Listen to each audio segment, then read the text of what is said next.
Good morning, Ag. Today we are starting our unit on where would we be without agriculture. So we're kind of talking about some terms and what agriculture actually is. And these terms we'll be using throughout the entire year. So you need to pay attention specifically to this unit because we're learning what agriculture is, and that's important for us in ag class. So our standards and objectives are here. And then we have our bell ringer for today. Imagine the following scenario. You and you alone will be leaving for a 3-day stay at a deserted island. The island does not have any plant or animal life or safe drinking water. So you are going to pack what you would take with you, but it can only fit into a grocery bag. So like one of those plastic grocery bags from the grocery store. So choose wisely, and then here are your options. And then I want you to explain why you would choose those things. I'll go ahead and put that in here that way. You know. Oh, it won't let me. I'll put that in there after I'm done recording. It won't let me tap on recording. Okay, so then, so all of the items that are in the bell ringer range from clothing, food, and water, and other basic survival needs. Additionally, all of these items are products of the land.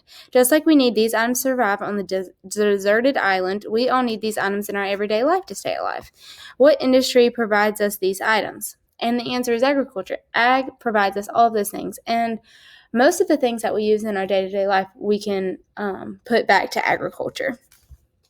Okay, so after you finish your bell ringer, you're going to pull up the PowerPoint and look at it. Hopefully, you should be able to just click view and view it. Let's see. There we go. So where would we be without agriculture? And the terms that we're going to go over are agriculture, food, fiber, natural resources, and world population. So agriculture is the production of many diverse types of food and fiber, utilizing a variety of methods based on geography, climate, tradition, and availability of resources.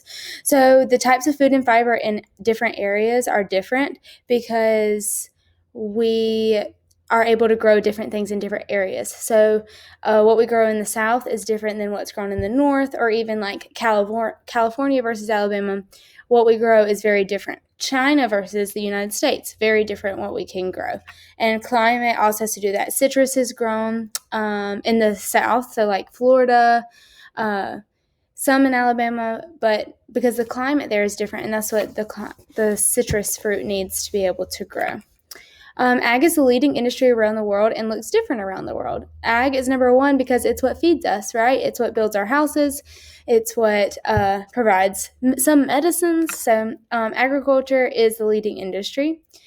So agriculture in the U.S. looks different than agriculture in China, just as it is different in California versus Kansas, or even California versus Alabama. But regardless of location or culture, the goal is the same: to feed and clothe all the people of the world. Okay, food. Food is the diet of people around the world, both direct items like fruits and vegetables to livestock feed, which in turn provides meat for people. Things that we grow for food can also be used for other things. So corn, for example, is ethanol in our gasoline, right? Or corn is in high fructose corn syrup, which is the sweet stuff in all of our drinks like Gatorade, soda. And then livestock feed, for example, grains and corn that we grow for us. If we have leftover or whatever, we put it in livestock feed, and then we eat the livestock. And so it's indirectly related. Food is similar and different based on region. For example, the world's main crops are universal. So everywhere around the world that you can pretty much grow these things. Wheats, oats, rice, and soybeans. But they are complemented by a variety of other local foods. So here we grow a lot of peanuts, right? In Alabama, we grow lots of peanuts, lots of cotton. Some countries like the U.S. produce an abundance of food, and others import much of the food they need. So if we don't have food that we can grow well here, we import it.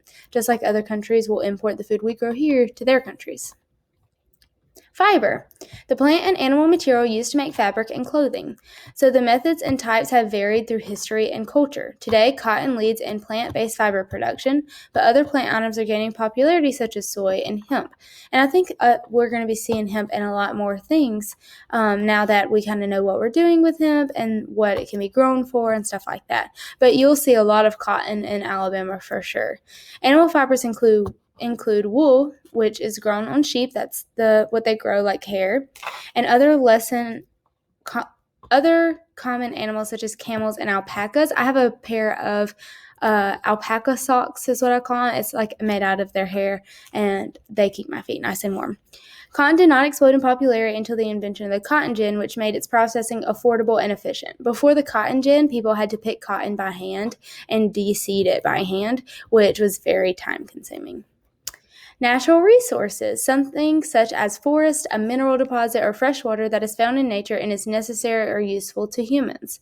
Think about lumber from trees. Our houses are built out of it. Our companies are built out of it. Even if you see brick and cement or concrete, there's lumber under there.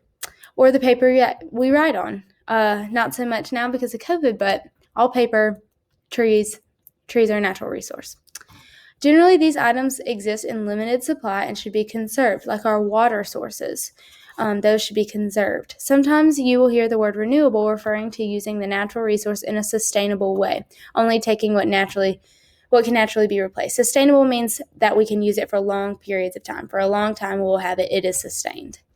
Using the tree forest example, we generally replant the trees we harvest from the forest so that there will be more for us to use in the future. The U.S. has been blessed with numerous natural resources.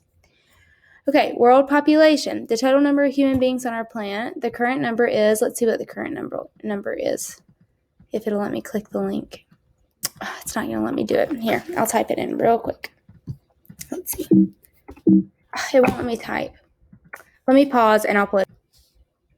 Okay, so it won't let me pull it up on the computer because I have the screencast file going, but here, will you be able to see it? Oh, it made me click. Oh, it showed the number of people. There, that's the current world population, and it's increasing, decreasing constantly. The world's population, though it has peaks and valleys due to good and bad times, disease, famine, etc., COVID, has generally increased slowly over time.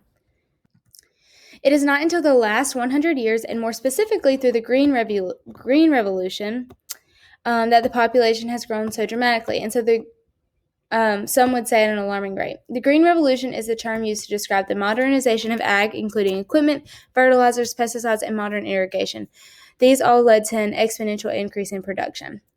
So increase in equipment, like the technology behind it, like GPS has been huge. So can our food production keep up with our population growth? Some people argue that it can't. Some people argue that it can. I guess we'll see. Okay, so a review summary. At the beginning of today's lesson, we learned that without agriculture, we cannot have the food, clothing, shelter, or quality of living that we have today. The world population spiked because of the Green Revolution, in which our ag industry grew and was able to support an environment in which more people could survive upon. With that being said, it's extremely important to develop the young minds of today's youth into wise consumers and agriculturalists that will help increase the world for our always increasing populations. Some of my notes that I have are the important role that agriculture plays in the world population. So how many people do you think are in the world? And then we saw that there are 7 billion people in the world, right? Okay, let's see. Agriculture as an industry has had to prepare for the world population change in advance. Think to yourself for the next few minutes, when have you had to look into the future to prepare for an upcoming deadline or event? What examples do you have? In those examples, why was it important to look forward into the future? And I think I may have put something like this in the... Okay, I'll put a farmer's point with that discussion because we're going to discuss it in class, and then you can discuss it on the farmer's point. And make sure to get full credit for your farmer's points, that you make an original post and respond to one of your peers' posts. And then impact of agriculture.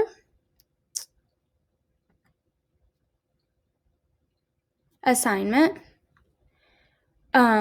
Give me an example of agriculture, and then how does agriculture impact me on a daily basis from the time I wake up to the time that I go to sleep? And then you can actually, let's do this. Define agriculture, and you have the definitions on the PowerPoint. So define agriculture here.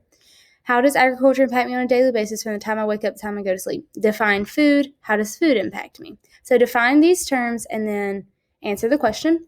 After you do that, you have a terms quiz to make sure that you've learned the terms. And there's only 5 of them, so you should be fine. Okay? If you have any questions, concerns, let me know. I'm closing all assignments today from the past. So if you still have a problem with your grade after I get done grading those, then you need to email me and request for specific assignments that you can do. Otherwise, it's going to be a 0. I feel like we've had plenty of time, of a month. So you should have all of your assignments turned in. If you have any questions, let me know. I hope you're happy and healthy, and I hope to see you soon. Bye.